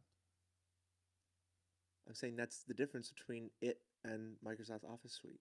I'm trying to go with the free options. Yeah. So the free option is Google and all that stuff. Right. It's just free. Yeah. Versus paying for a subscription for. Right. No, but I'm listing one of the downsides. Oh, okay. My bad. Got Okay. it. Yeah, I'm good. Good. I'm glad. By the way, the project that we talked about that I wanted to do at Romo, I think we should still do it. Okay. I don't know where now. No, it can happen. At Romo? At Brass Tap. And on the big. Yeah. Well, okay, Brass Tap now. Yeah. Yeah. Okay. Yeah. I think it's still doable. I would love to do it. I can't say anything about it just yet. Well, that's good. Huh? Yeah. What? That you can't say anything about. No, I don't. Who asked me? Oh, that should have been my answer. Do you have any projects working on? I should have said I can't talk about it right now. That would have been a very mysterious. Well, nobody knows answer. what it is. Yeah. Still, you haven't given any. Well, I'll come back on the podcast and I'll promote all the sketches in my YouTube channel and all the media. Now you give it away. You said it was sketches and video content. Oh, I thought that was obvious from. Well, you already gave it away. You don't know what it is, but you know what kind of format. They don't know what the fuck we're talking about. Right. Oh, damn it. Ha ha. Wow. I got a lot to learn. Can't talk about it until it's there. Wow. I've learned that lesson. Yeah. And then we're like, where's the thing you've been talking about for 5 years? I'm like, yeah, shit happens. But when you're like, yeah, we got something cooking. Stay tuned. Stay tuned. Hopefully people stay tuned. And if they don't, and it happens, and it's good to be like, yeah, I heard when they first talked about it the first time, and I was like, yo, I wonder what this thing is. And then it shows up, and you're like, yeah, now I understand, because anybody can do it. Yeah, it's one of those. Do you have people who listen to the podcast who will be like, oh, I love this story, and it's like 2 hours into the podcast, and you're like, wow, that means a lot. I don't know who listens to the podcast. So deep. You don't know who listens to the podcast? You just set it and forget it. Yeah, I don't say it and forget. I go back and listen. I do. Do you have like I have analytics. I have all that stuff. Subscribers and comments and all that. I haven't checked in a while. Spotify doesn't do comments. Oh. iTunes does. Suppression of free speech from Spotify. Not allowing comments. My thing is, I can't sit here and say that I don't care. Of course, you put out content for people to watch it or consume it, however, right? But I genuinely, when I first started this podcast 7 years ago, it was genuinely to talk to people. I know I sound like Rogan, but I just even when we did it the first time, you and Rob, I mean, I'd known you for barely a year. Yeah. And I was like, yeah, I just want to talk to you. That's it. Right. I don't care if I get hundreds of downloads or whatever. It's out there. Mm-hmm. Feel free to use it. Feel free to share it. Feel free to, oh yeah, I was on the FeedBak podcast once. Right. And this is Twice. me. Okay, Twice. maybe 3 times. You've had some If you're very nice. funny people on the podcast. Simply Courtney and Zach Silverman. That's who you're following. Be proud. Sorry you couldn't be after Godfrey or John Stringer. I'm before John. Well, you're before John Stringer. So But I'm also after John Stringer because he's been on multiple times. the first time he came on was like 2019, 2018 or something like that. Damn. I reposted it recently, but anyway, I just enjoy talking to people. That's it. And I never felt like, talking to the people I talk to in the environment where they operate is conducive to a conversation. What I mean by that is talking to comics at mics or at shows, it's the environment doesn't feel right to me. Okay. Because I mean, every time that we've had conversations, like just the two of us, we had to be like, let's just go sit over there and talk. Right. Right. But if it's like before or after a show or at a mic, it's quick, and it's especially with comics when they just want to be funny and you don't really get to know them. But from my perspective, it's always been about I just like to get to know folks, and then like folks to get to know me. That's it. I show my face every once in a while, and then people are like, oh yeah, that's back. What's up? Oh, what's up? Cool. Yeah. I know you more than hey, your name is blah. That's it. So, yeah, I could spend, the time to get the, get the sponsors and do marketing and put out content. People don't even know my face.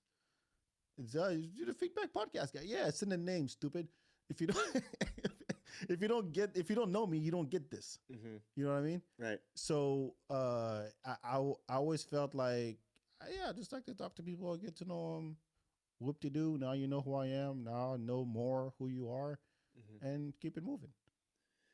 Would you be interested in doing like the sponsorship shit, or do you feel like that'll just come if it comes? You're not really. Put it this way: I haven't actively pursued it. I did a while about 4 years ago. It wasn't a sponsor. It was like a friend of mine, the Slab Barbecue. Shout out to Protege and Raf. They're like, hey, you mention the podcast and tell people to show up, and we have a promo code that they can use when they show up at the restaurant. Yeah. And based on that, we'll give you a kickback. And I'm like, sure, but I didn't know what the numbers were at the time. And I'm like, I would just mention Slab because I love Slab. Yeah. And not really trying to make money out of it. Mm-hmm. That sounds kind of stupid. No, it doesn't. But I put it this way. I like being in a position to support someone else's project or whatever they got going on. Gotcha. Or whether you're a comedian, you run a bar, you're an artist. Like I have no problem saying, yo, you need to check this out. You need to check that guy out. You need to go to that place. You need to, and I'd rather be that than be like, oh yeah, if I'm gonna do that, I'm gonna ask you to do this for me. Yeah. You know what I mean? That always felt kind of because the salesman kind of dynamic where I'm like, I'm always expecting something back. Yeah. It feels weird to me. Yeah, that feels like an empty lifestyle, honestly. Yeah. It's a successful one. That's good business. Mm-hmm. It's good business. To do favors for someone and then ask for favors back and like time your favors so that you could like make moves and all this other nonsense. But it just seems very vapid. And it's like you're wanting to build relationships, but I don't think that not you, but like people who do that, who are like, you did me a favor. So like you're building the relationship, not for the relationship. You're building the relationship for yourself. Remember the networking 101 talk we had? Mm-hmm.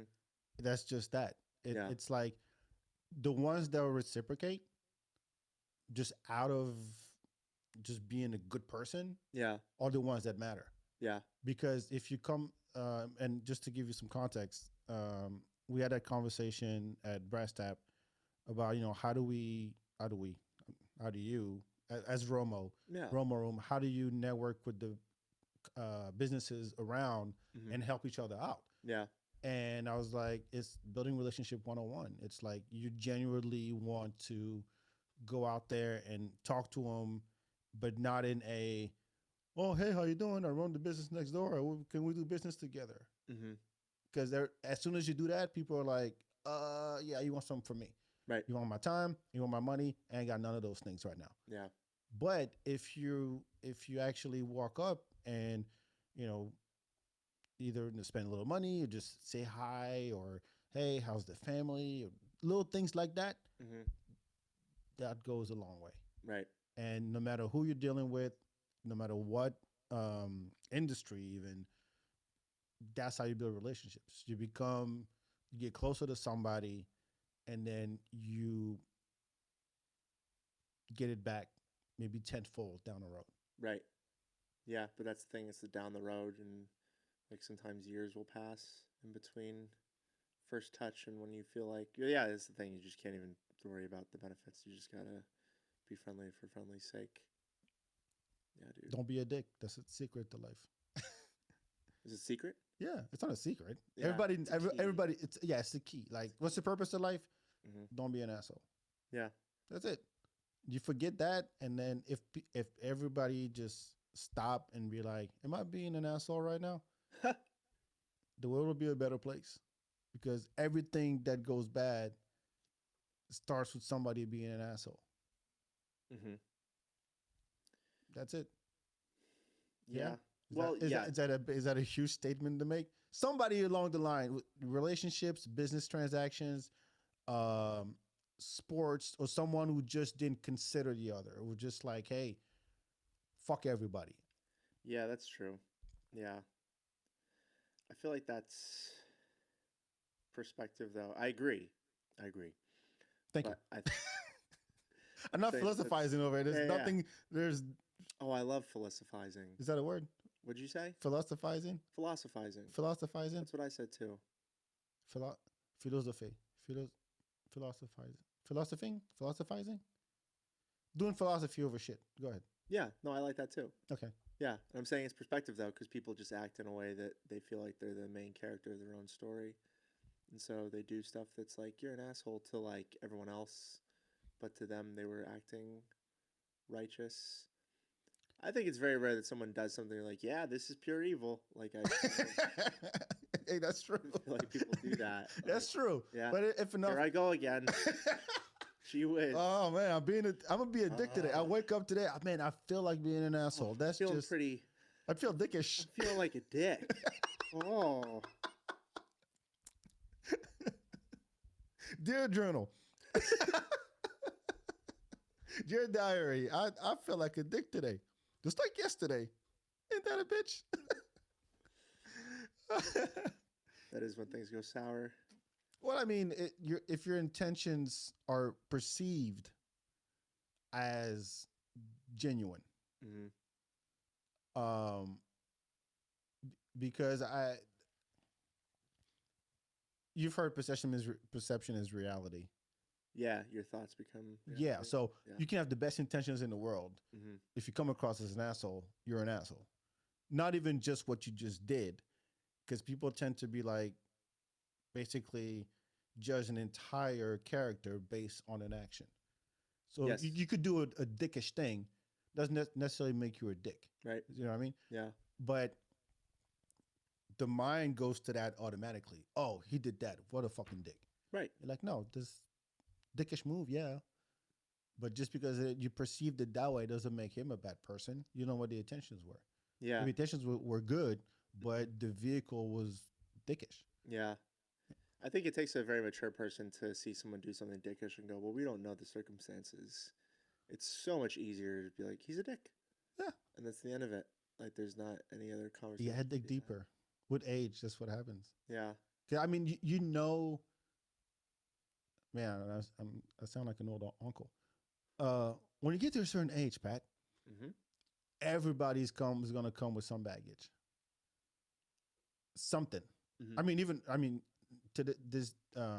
this younger generation already has baggage, Yeah. right? But you know, you start getting in your 30s, 40s, and you're like, oh yeah, here comes the my job is stressful, my kids are getting on my nerves, my wife's a cunt, and then everybody has something, Yeah. and then so how do you see past that when they say something or react to something? Like, who are you to go? Oh yeah, I totally wouldn't react this way Hmm. if it was me. But you're Yeah. like, but you're not them. His wife was a cunt this morning, Yeah. so that's how that's why he reacted this way. Does that make him a bad person? No, Not necessarily. not But necessarily. again, the quick thing to say is, yeah, he's being a dick. He's a dick, Yeah. but you have no idea what goes on in his head. Yeah. Some people operate without that filter of consideration. I feel like a lot of people operate without that filter of consideration. Most people don't. Yeah. Most people. I mean, I'm not And gonna. so it's almost like a survival thing to just have it, just don't have it in the first place. And you'll just be like everybody else and, you know, probably be happier that way. It would. I think it would solve so many problems if people just stop for a second and be like, you saw what happened to what's her face, Whoopi Goldberg, Yes. and I think that's hilarious. I think it is too. I think it is too, and I'm like, oh yeah, I'm a freedom of speech, warrior. You can say whatever you want. Whatever, there's consequences. Hmm. Does that make the person a horrible person Yeah. to where they deserve death threats and all of that shit? Yeah. Nah. I don't blame Whoopi Goldberg. Who you blame? Or you need to blame somebody. If you need to blame somebody, who'd you blame? Hitler. Yeah. He's such an easy target. Well, yeah. I'm saying I'm blaming talk shows as a whole because this team of gals is Mhm. tasked with filling an hour of nonsense Shit, the talk. Yeah. every day. Uh-huh. The View. Wasn't there the talk too? Is the View and the talk? Hmm? There's two of them. There's 4 There's 4? on The View. No. There's two shows like the View. There's the View and there's the talk. I think. Okay. I don't watch that show. Anyway. Yeah, it's like a It's pretty daytime TV. established format. Though. Yeah, for It's just like, for women just going off on. and they just like talk. But that's the thing is that like they just talk. Like it's not like they're like pre determined notes. It's not like they're doing performance. Right. They're just like talking to each other. And like how often do friends in a conversation, if you had an hour a day to talk to friends every day and you had to talk about like relevant things, you couldn't be like, how great was, breakfast? Mhm. You had to like talk about relevant in the news things. I feel like eventually you just like step in it. That's true. Yeah, because that's all you can do. Like how many days had you gone in your life without hearing about what they talked about on The View? Most of them. But like eventually you just talk so much that you just like slip and say some stupid stuff, and that doesn't make Whoopi Goldberg an idiot. Mhm. It doesn't make her take invalid. It just means that yeah, she was just tasked To with talk. talking, and she did it, and she said something she shouldn't have, but she says stuff that she should say like nearly every day. But because everyone is so reactionary, I don't pay it. I had no idea who the cast of The View was until Whoopi Goldberg said that the Holocaust It was like about race. Megan McCain and Oh, Joy yeah. Behar It's John McCain's daughter. and Joy Behar Joy Behar. and someone else. There was Hasselbeck was on there at one point. Yes. Elizabeth Hasselbeck. I don't watch. Who was yeah. married to which of the brothers? Tim or Matt? Who? Elizabeth Hasselbeck. Tim or Matt? What? Hasselbeck. Oh, I don't know. Because she's married to an former NFL quarterback blank Hasselbeck. But they're brothers. They're both bald and they weren't. I do not pay attention to the Hassel. I don't care for the Hasselbecks. But here's what I'm saying. I think Elizabeth Hasselbeck should not condemn Whoopi's comments. I think she should be glad because now Elizabeth Hasselbeck is relevant again. We're talking about her. Oh shit! Yeah, the Holocaust All right, is not about race. Let's turn the page of Hasselbecks. And you saw what happened to Rogan. Yeah, there was some what's the word for old people? Geriatric. There were some geriatric music artists who pulled their music from a Neil streaming Young. service. There's Neil Young, and then some other Neil something. Jody. I don't know. I'm You're not that drawing old. a blank. So I'm not that old. yeah. But somebody else did. There were like 4 or 5 artists that pulled their shit out Mm-hmm. because he was spreading quote unquote misinformation about COVID. And then there was no way Spotify was going to let him go. It's no fucking way. Yeah. But he that was his argument. He did a whole not apology. He's like, hey, I will be more balanced moving forward. And he's like, yeah, you understand. I've been doing this for 12 years. I have thousands and millions of hours out there of me talking, and I don't know what the fuck I'm talking about. And I just ask questions. I'm just literally talking to smart people smarter than me. Mm-hmm. And sometimes I say stupid shit. Yeah. But you're like, yeah, you can be like freedom of speech all day, but yeah, it has consequences. In this day and age, it has consequences. You have to deal with them. Mm-hmm. The like he has is that yeah, Spotify is going to side with him regardless. Fuck Neil Young, who's listening to Neil Young, Right. right? And Neil's whatever her name is. Yeah. But if tomorrow, said Taylor Swift goes, yeah, I agree, Mm-hmm. remove this shit, or Jay-Z, Jay-Z has title. I don't know, another But big yeah, artist, yeah, yeah. and they might think twice. Mm-hmm. They might think twice because it becomes a liability. He posted something today, uh, an apology for saying the N word. Who did? Rogan. Oh yeah. So somebody he actually had a bit about it.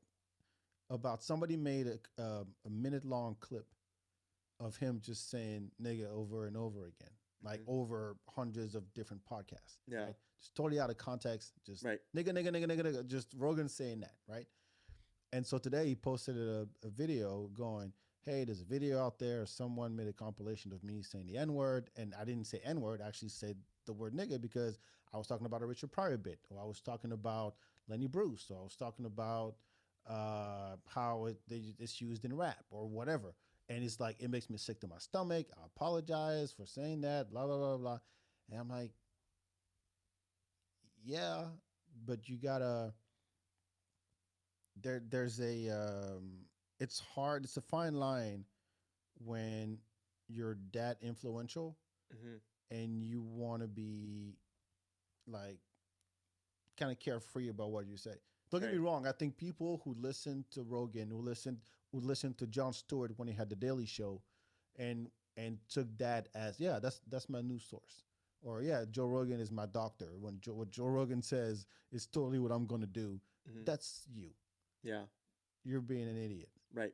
And when 270 doctors from all over the world write a letter to Spotify saying, yeah, Rogan is spreading the misinformation, Mm-hmm. that means something. But I don't know. With that much power Yeah.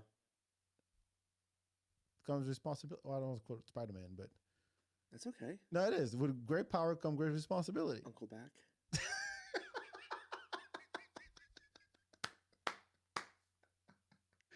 That was the perfect punchline for this long rant. Dude. Like, what would you do? Yeah, no, you can't be both though. You can't be the guy that's worried about what people say to you and also be the free-flowing podcaster. Like you can't be both. Now he's Like, trying to you be can't both. talk if you're yeah, that's what yeah, like you can't. You just have to either speak your mind. And I've heard a clip of Joe Rogan saying the N-word and I listened to the whole clip and I was like, wow, that's pretty much like as close to like a perfect setup to like not even get away with it, but to say it and not have any hatred behind it at all. Right. Like he was really just talking about words you can't say. And I don't know who was on the podcast with him, but like, yeah, you can't be the guy that has full range of conversation and also be the person that's worried about what people will think. Well, I think he's starting to realize that yeah, this my words actually influence people and the narrative. And I'm all Hasn't he earned that though? I think he has. I don't think it was intentional Right. for him to get there. Yeah. But also, if everything he says gets scrutinized and becomes a headline, Mm-hmm. there's a problem right there. Yeah. It's like there's tons of things you could be talking about, Mm-hmm. right? And you know how the news cycle works in this country where there's one story, there's one narrative, and everybody picks it up. It's like something happens, and on Twitter, it's the same joke over and over and over again. I don't know if you're active on Twitter or if you lurk on Twitter, but that's pretty much if something's trending, it's the same joke that hundreds of people are making about the exact same subject, Mm-hmm. right? And you're like, okay, so this is the story now. There's like a maybe a 2 day window Mm-hmm. where that's what everybody the late night talk shows, the Right. MSNBC, CNN, Don Lemon's going to say something about it, Mm-hmm. you know, and then whoever has a podcast is going to talk about it right then and there, make all the jokes they can, Yeah. and on to the next thing, right? But it's this constant feeding of narrative and of really irrelevant information when you think about it.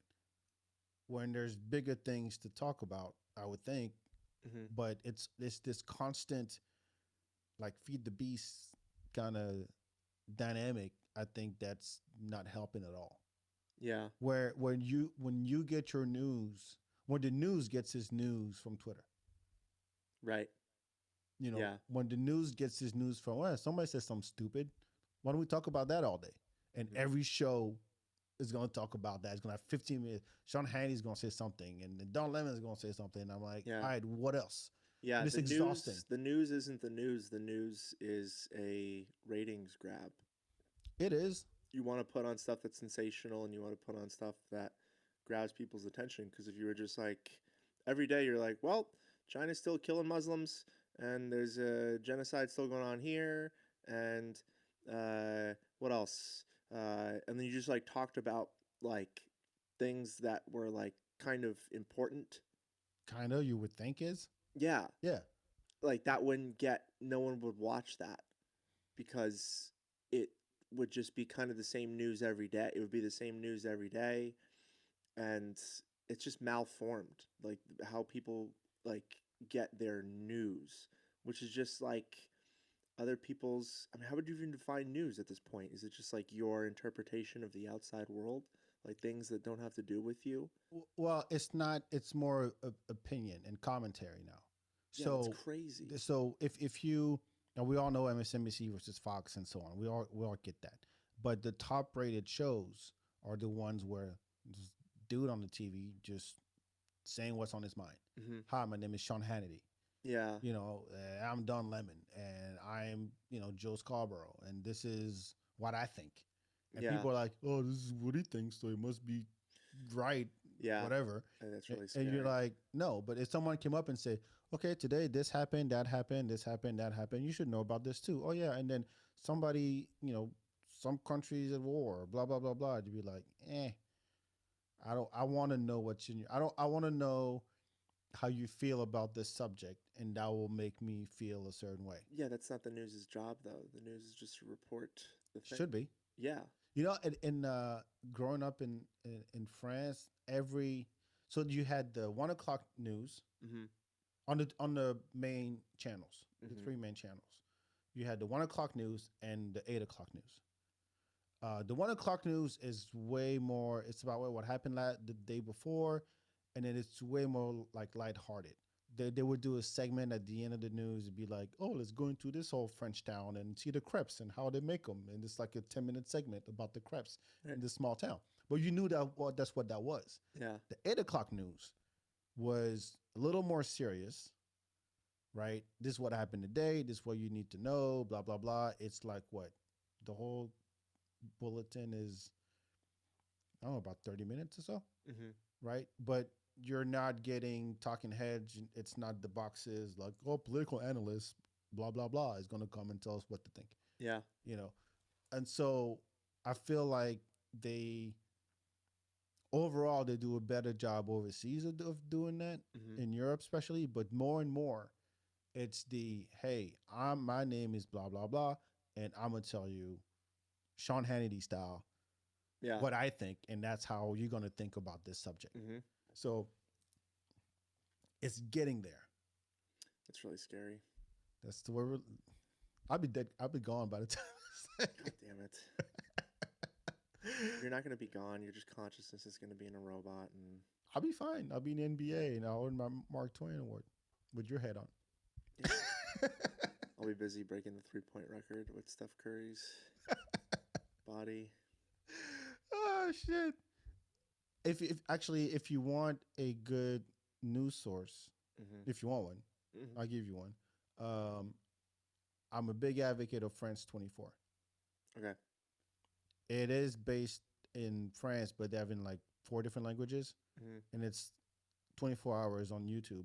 You can watch it for free, and every 30 minutes there's like a 7-minute bulletin about here's what's going on. But if you watch it every 30 minutes for 3 hours, it's the exact same thing. Good. And then shit happens, and then they go, okay, now it's a different one. But Yeah. in between that, they have little shows about, hey, what's going on in Africa. Here's what's going on. If you care, here's how they have a whole show about. Oh, here's what women around the world are up to as women, or here's what's going on in tech. Here's what's going on in the press, and you're like, okay, I get the gist of it. By the time you walk away, you've watched that. You're like, okay, I learned something. I can go on by my day. Yeah. But when you're like stuck on, I'm gonna watch Rachel Maddow and whoever comes next and whoever comes next, you're like, how many times you hear the same story, Exactly. just from 3 different heads? Exactly. But there's so many Americans, just to speak from my own perspective, like my dad just like sits in front of a TV, My dad is too. just watches the same channel and just intakes the same information with the same opinions attached. And you wonder how many people like that exist. But like it like matters. Like if you talk to him, he just repeats what the television tells him too about subjects. And it should be a 7-minute, what you were saying, it should be a 7-minute bulletin, Mm-hmm. and then that's it. Go about your day. Take a walk outside. Fucking go see your family and friends and loved ones, and you do something valuable to society. Work your job. Go have fun, and we'll let you know if there's anything new tomorrow. Yeah, Like that's pretty much it. rather this consistent. Yeah, it's just a ratings battle, and like I think that's why Rogan is so popular, is because he's very eloquent in how uh, much he despises that sort of thing, and is just instead just a conversation. Just you get to sneak in and watch Joe Rogan speak to this very smart person, Mm-hmm. a very funny person, and they just talk about whatever. And it's the same in any conversation. You could hear your moron like aunt or brother-in-law talk about whatever, and you could just off put like, I don't want to hear about this, and you just don't take it in. You don't participate. Mm-hmm. But when you watch something, it feels like more of a participation than when you're in conversation. You don't care about what's being spoken about, because you could divert your attention to something else. Right. You're watching it. You're watching it, and yeah, that's something that doesn't have a punchline. But No, it doesn't need a punchline. We're just talking here. yeah, But if you think about, like, he was able to prove in the era of short term, like short memory span, that having a 3 hour conversation is actually valuable. mm-hmm. Where when you're talking to people who are either experts at what they do or they know what the fuck they're talking about. Whether Yeah. you're a chef, you're a scientist, you're Navy SEAL or MMA fighter, whatever that is, right? But that's what I think. There's a sense of respect when you talk to somebody who's passionate, has a passion about something. Like I don't think for I don't know shit about knitting, Yeah. but if someone sat across from me and broke down the art of knitting, I could listen to that for 3 hours. Right. You know what I mean? Yeah. Just because this person is so passionate about it, it will make me feel like, oh, there's a whole world around knitting, not just boring ass old people doing this, and Right. and I respect that, and I get that, and I think that's what he's been able to do. Mm-hmm. If you go back a little bit, you're um, the one that I can think of that really did that was Howard Stern. Mm-hmm. When he went to Sirius, he was like, yeah, I can have 2 hours with this rock star or whoever the guest is. I mean, it's mostly music or comedians or whatever. It wasn't like scientists, not, but still, Mhm. like really get an engaging conversation with somebody who knows what they're talking about and be able to really dig into whatever the subject is, but be genuinely curious about it. Right. And so, uh, fast forward to the Joe Rogan era, and you're like, yeah, the same way Howard Stern got in trouble for his shit. Now it's your turn to get in trouble Right. for your shit. But I don't have a punchline for that either. But Yeah. I think that the whether you talk about Twitter or TikTok or this, like, oh, I just want this now and that now and that now, like, oh, actually I can sit down for 3 hours or drive and listen to something and learn, get something out of it. Right. Very valuable. I mean, we've been talking for an hour and a half. Have you learned anything? Yeah. Plenty. I'm glad I know about the bridges with the air going under. Yeah. You say when you're asked to just quick any word, you usually say dick. True. It's very valuable that I learned that. If it does turn into a bit, That's all. I hope not. I hope not. I hope not. All right. Do you have a dope shit you want to share? You know what dope shit is? Remember that? Oh, it's just like, Something cool you think people should know about. oh That's yeah, not yeah, yeah. about you. Yeah, You I already remember. plugged your shit earlier, like halfway through the show. Yeah, it just felt like a good time to do it. It's fine. You can do it again. What's I'll let my? you do it again. I think. Well, a couple things. I think. Well, this episode won't release in time, but the African Cup is tomorrow.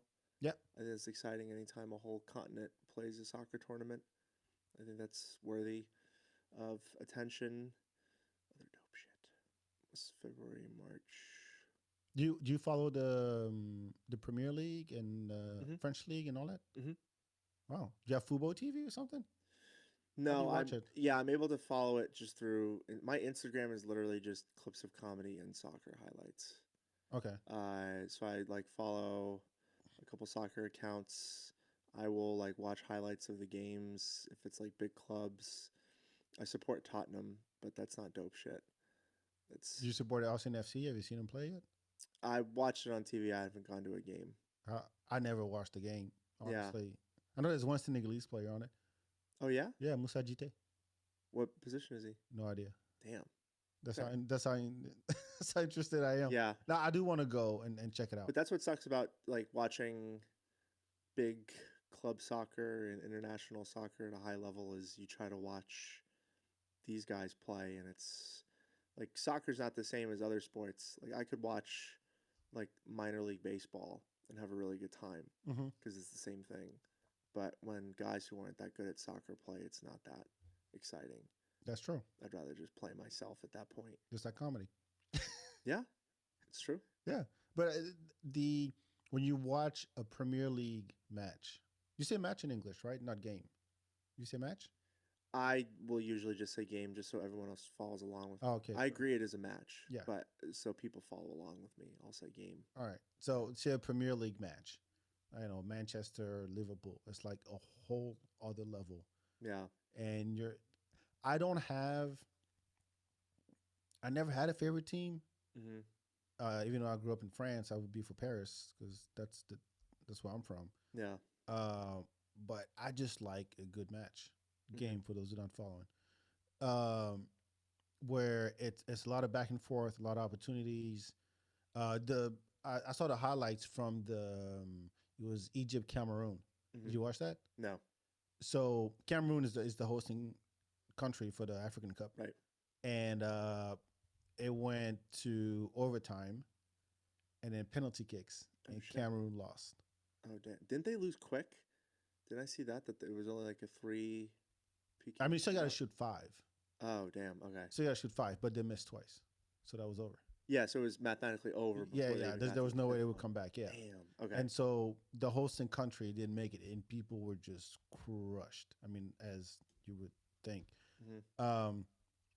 All that to say, like I like a good game. Actually, in any sport, could be basketball. I don't like a blowout. Yeah. It's just not fun. But I appreciate the part in soccer that I really appreciate is, and again, football for those who don't following. um, is the build up. Right. It's the in football, American football, there is a process to get to the end, right? Yeah. And but it's too choppy. It stops too much. Okay. That's my beef. That's my beef with American football. The reason why you can't put any soccer fan in front of a TV, let alone go to a game and watch a American football game, is because that shit's it's 3 hours long, but you just stops every 3 seconds. Yeah. You can't appreciate anything. Yeah. But in soccer, football with the foot, it's fluid. Hmm. It goes left, it goes right. There's opportunities. People bitch when the time stops, Yeah. and whatever time that stopped, you get it back at the end Right. anyway. Yeah.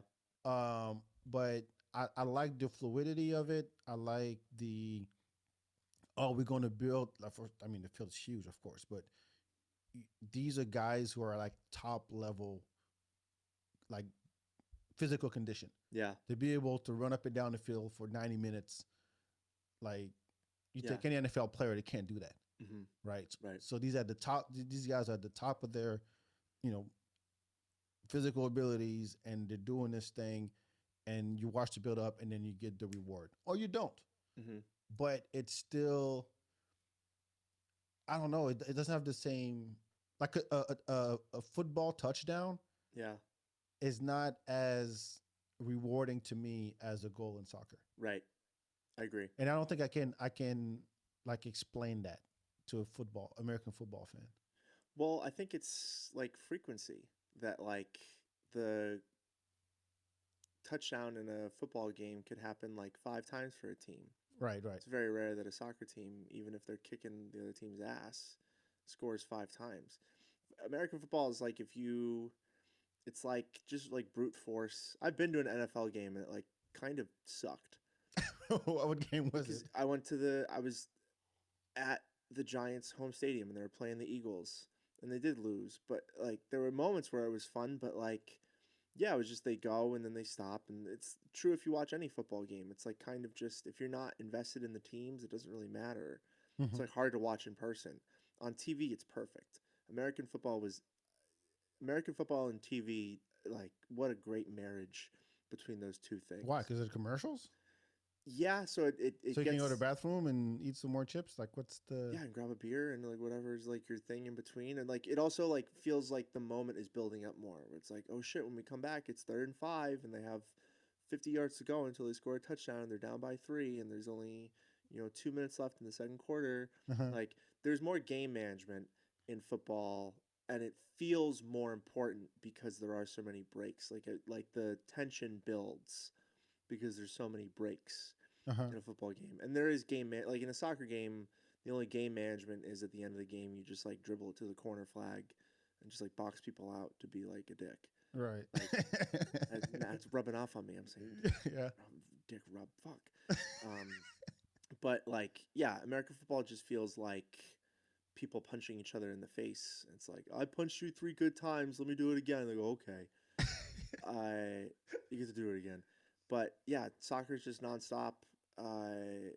It's just like full action, and it's like cracking a safe. Like when you score a goal, it's like cracking Yes, a I like safe. that. I like that. I Yeah, like that you have to analogy. try different things. You have to go different Yes. ways. Sometimes the way you score is like it's usually a way of trying to score that you hadn't tried the whole game, and you just fuck it. Let me just send this ball in and see what happens, and that's usually when a goal happens. I like the cracking the safe analogy. Yeah, because like it's hard enough that you're using your damn feet, and the goal is considerably large. But it's like It's big. just think about like just looking at a soccer. I'll get you on one of these. Looking at a football pitch, dude, and just seeing how big the field actually is, and just thinking, damn, like these guys work together to take this stupid ball, using their dumb feet and heads and bodies, no arms, Yep. can take it all the way and like make and get it by this guy who can use his hands. Yeah, and it's a lot of area to cover. Just a little ass guy Mm-hmm. who can hopefully all he can do really to be a good goalkeeper. You gotta be able to touch the bar. Okay. Really, because Yeah. it's Yeah, you it's can't do the huge. whole thing. It's huge. Mhm. It's like those poor guys in a handball when you're like, yeah, you have all this. The goal is still small, but you got Yeah, what a worthless position that is. He's just a like, goalie in a handball game. I mean, those balls Good are coming God. at like full clip at your Yeah, face, right. and you think you can stop it because you Exactly. got gloves on. Mm-hmm. No, Yeah. but you know what? I think that the every time I watch the football game, and I'm gonna sound really stupid right now, and forgive me if you're a football fan. Actually, this is my perspective. Fuck Yeah. you. Fuck him. So they run all these plays. Like when you play Madden, you see all these like formations. Okay, you're gonna run to the right, and the dude's gonna run to the back, and it's going to. And every time I watch it, I'm like, this is not a joke. Why don't you just run around? They always go down the middle. Right. But I'm like, that's where everybody is. Just Okay. run around and where everybody's at. But as soon as they run to the middle, they get stopped, and they're like, okay, now we got to stop again. Yeah. Don't think you have better chances of running to the side around everybody? Well, if you run to the side, your like It's not the quick time is passing as you're running to the side. Like it takes time to get to the side. Uh-huh. It means the defender could get out that way too. Mm-hmm. And so it's like you don't see, plus it's also like the same thing in soccer where you wouldn't try the same idea over and over again. Like if you keep running like pitches to the outside or like plays to the outside, like eventually the defense will just like key on that. And I think the athletes in football are so explosive now and like you could say that they match up, but like I don't think the offensive linemen in football right now are as good as the defensive linemen. Like just like skill There's a wise. defense team and there's an offense team, right? Yeah.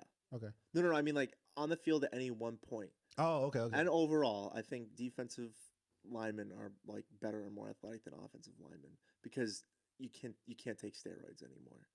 I'm serious. It can just stop it on their tracks. Just Yeah, I two think fits in. yeah, I think an offensive lineman taking steroids used to be really good, and Uh-huh. like perfect. But now that you can't, like the human body is just better built to be a defensive end than an offensive tackle. So I'm passionate about American football. Oh, so that too. What about baseball? Yeah, I learned to love baseball later in life. You can learn to learn baseball. Hell yeah, dude! All it takes Stops usually too much. Again, there's more action in a well, it's actually your same argument, but there is more action in an average Major League Baseball game than an average NFL game. more action and then From like the whistle to the whistle, Mhm. from the time that we are now playing the game to the time that we've now stopped. You said little league. Well, what league? Baseball? Major, Oh, Major League. Okay. yeah. Then the NFL game. I said MLB, Oh, MLB. which Okay. is the Yeah, I know acronym there's for like theirs. two different ones, and then there isn't like a. I've been in this country 23 years, y'all. I still don't know this shit. There's a team that's only like 20 minutes from here too. What? The minor league team. Oh, the Minor Round league Rock. baseball team. Yeah, Yeah, yeah. the Express. That's all I know, man. Okay, but yeah, it is too That's slow. how you know I don't follow sports at all. Like Yeah. it's like, oh, there's a good game going on. I'll watch it Yeah, if it's good. yeah. If it's actually, you know, I enjoyed the what's the game I watched a football game, a full football game the other day, last Sunday. Mm-hmm. It was not the Rams, the one before that. The Bengals and the Chiefs. Yeah, Kansas City. Mhm. Yeah, and I was like, okay, yeah, it stops every once in a while, but I like okay. They were losing and they came back. Like I appreciate that, just as a appreciation of any sport. Yeah. Like I can appreciate that. Mm-hmm. Took a long time though. To appreciate it. Yeah. Yeah. Yeah, and I'm like, I get it. I get the passion, and I respect the passion. It's just not for me. I don't have that. I don't have that patience, I guess, to watch. And I'll watch the Super Bowl because it's a thing to do. Yeah, and that's entertainment throughout as well. Like It is. yeah, It if you're is. watching a commercial that costs $1 million or second. something like that, yeah. Yeah. So you know that the production value is going to be there, or at least they're going to try. Yeah. There'll be a Doritos. There'll be a beer one. Thomas J. Henry, that Whoa. fucking lawyer who's like, Dude, I want someone to hit me with a fucking truck what? and break my spine with the amount of money that these guys are able to get. Isn't he local? Yeah, he has offices all throughout Texas. Thomas J. Henry. Yeah, and it looks like a super villain, like in his commercials with a suit on, with never smiles. Yeah, again, I think that's just the marketing. They're making so much But money. he has commercials during the Super Bowl. Yeah, and he Just crosses his fuck. arms. Yeah, yeah, that No, guy. okay, so those are local commercials though. That's not playing throughout the nation. It's still a lot of money Oh yeah, to get that airtime. right. Fuck. Yeah, but they make so much money off of those people getting paralyzed and whatever else.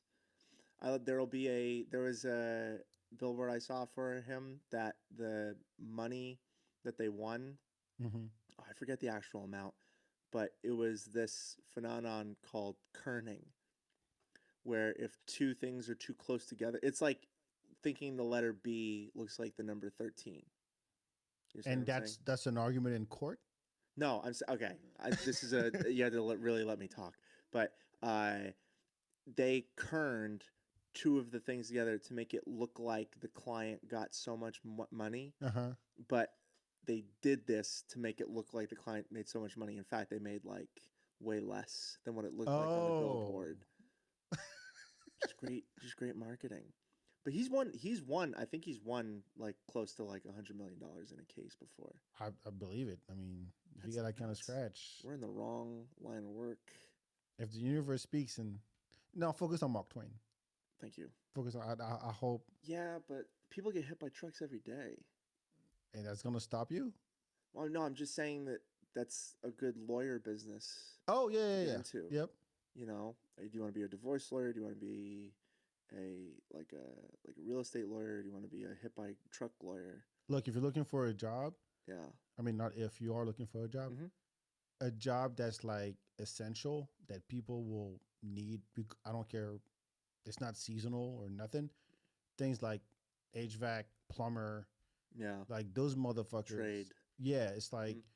you're gonna need me regardless. Some shit's gonna happen. You just went through a mini ice apocalypse. I don't know if there's a name Yeah. for it yet. And yeah, you're gonna need my ass. I take care of your lawn. I do all this stuff. Mm-hmm. I mean, if you don't want to get into, years and years of study and law school and all that bullshit, it's like, yeah, just do something that I can do regardless of where I'm at, Yeah. and I make good money doing it. Mm-hmm. Hell yeah! Look at Lando. Yeah. It's very true. He has his own business. Yeah, he came here and and Oh, we did. yeah, Oh, yeah. I flooded my within a week of owning this house. Really? I flooded my laundry room, if you call that a room. What was it that made it flood? Oh, it's stupid. The return hose on the washer wasn't plugged in. Oh, okay. So I did an entire load and all the water just spilled all over the place. And then I called Lando and he was like, yeah, I'll be there in 15 minutes. Oh, wow. Came through, sucked all the water out, and like, yeah, I won't need you. Mm-hmm. So good for him. Yeah, that's a job that always carries. But I thought you were going to say your pipes burst because you took dinosaur shits or that you used too much toilet paper. You wish. Or you stuff down there. It's actually try to see dumber how than much that. stuff you could put down there. Like, that's so much. And then you would try to. You just see the poops my son makes. It's incredible. It's pretty impressive. You see the poops your son makes? Of course I do. Who's got to wipe his ass? He's 4. You just turned 4. I think by 4 aren't you potty trained by 4? Potty train is one thing. Wiping your own ass is another. You would know. Potty train is that you actually don't go in your pants. Yeah, that you know that there's a designated spot for Yeah, you go there and you're like, yeah, mommy, daddy, come wipe my butt. And then after, I don't know what the age cutoff is, but when he goes, hey, I can do it myself. Okay, you do it yourself. Right. You make sure he does it right. Yeah. Just Uncle Back giving you advice again. Thank you. All right, that was a dope shit. That was a long dope shit. Dope shit was Back's son's wiping of his ass. You know what? Let me say this. I love this kind of podcast. Yeah. Because we can start. I forgot where we started, and then we end up with my son's poop. You asked me what I had for lunch. That's right. Mm-hmm. That was just the mic check, and then we went all over the place. My dope shit. Besides my son's poop size. Actually, it's not dope. It's. I love Reno 911 as a show. Mm-hmm. I love the premise. I think the gags are funny as shit. They made a movie on Paramount Plus because Reno 911, The Hunt for QAnon. It is horrendous. It's bad. I wasn't high enough to watch that, but I'm sure, I am positive that if you get blasted, it's funny as hell. It's so ridiculous. It's not It's on you to get high though. huh? It's not up to you to have to get high to enjoy the movie. The movie should just be good. Yeah, but I have so much love and so much hope Mm-hmm. because I love the show Yeah. that I was like, I'll give it a shot. And usually I don't watch a movie in multiple sittings, but I Whoa. had to stop halfway and be like, I gotta play the PlayStation. I'll come back to this when I don't want to think. Yeah. And I came back the next day and finished it, and I was just like, yeah, I like all the people in there, but holy crap, talking about low budget. Patton Oswalt is in it. Patton Oswalt was in the He's, first one as well, and he's in the show. it was in the show. Yeah, it was in the show. Yeah. And a lot of comics were there, but holy crap, literally. But get high, watch it, enjoy it. If you That's got an nothing to impressive do, group of people. They started as improv partners in college. really? Thomas Lennon, Ben Garland, uh, Nancy, not Niecy Nash, but there's another lady, Nancy, um, and Ben Garcia. Or, Something Garcia. yeah, they were all in like an improv group in college, and they all like pursued comedy still after college. Uh huh. That's the same with the people who made Wet Hot American Summer. I They don't were know pretty that. much all in the same. You don't know about Wet Hot American Summer? I just said I didn't. Okay, I should. you should. That's your second dope shit. Yeah, my second dope shit is Wet Hot American Summer. Okay, fair enough. I'll add that to the list. The list is getting long. Shit. I went off on a I watched the I went off on a like a rabbit hole with a friend. We're talking about Bruce Willis. Oh yeah. Here's another dope shit. There's a documentary called The Movies on HBO Max, and Mhm. it's like the movie industry by decade: 60s, 70s, 80s, 90s, and 2000s. Yeah. And watch the 80s one, Okay. and it's interviews with uh, uh, Spielberg, Scorsese. So they talk about all the big blockbuster, not even blockbuster movies, just good, generally good movies from the 80s. Hmm. And it went from, like Die Hard, to Eddie Murphy, and they had interviews of all these people. I thought it was dope. Yeah. And went into this rabbit hole about Bruce Willis, and I'm like, has anybody seen Hudson Hawk? I've never seen. I don't even. I haven't heard of that. Hudson Hawk. It wasn't rated well, but I think it's funny. And I had the VHS tape. I saw it in French, of course, but there's what I loved about it is that the guy's a thief. He just wants to have a cappuccino. That's the whole movie. It's like he's a thief, but he just wants to. Every time he would try to have a cappuccino, something comes up and he can't have it. Damn Like it. a bullet shoots through or whatever. Mhm. And he's a thief. And when he goes and steals shit, they sing. So they're singing side by side the song, Mhm. and they're like storming a fortress, him and his buddy. Yeah. And I'm like, I love that shit. So Yeah. Hudson fucking Hawk. Okay. And there was an NES game too, back in the 80s. Okay. So I'm just saying that just to say that. Check out Hudson Hawk. That's my other dope shit. Hudson Hawk. Yeah. All right. Where can people follow you? All that good stuff. You want to say your shows again? Yes, I will be at Casa Moreno. It's Josh Castro's show at or February 19th, Would I be out by then? Maybe. But yeah. hopefully. And then I have Alden Schaub's Indian Roller show the last Thursday of February.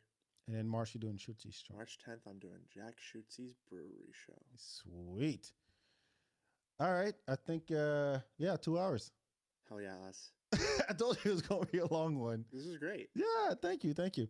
As always, make sure you follow the FeedBak everywhere. If you're listening up till now, if you haven't lost track with the consciousness and bodies and robots and dick talk, congratulations, you made it through. Go back to the archives, check it out. Pat, thank you so much.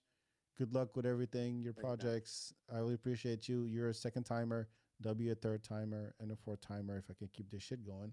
But the list is long. Thank you so much. We'll talk to you next time, Pat. Thank you. Ciao, ciao. Bye.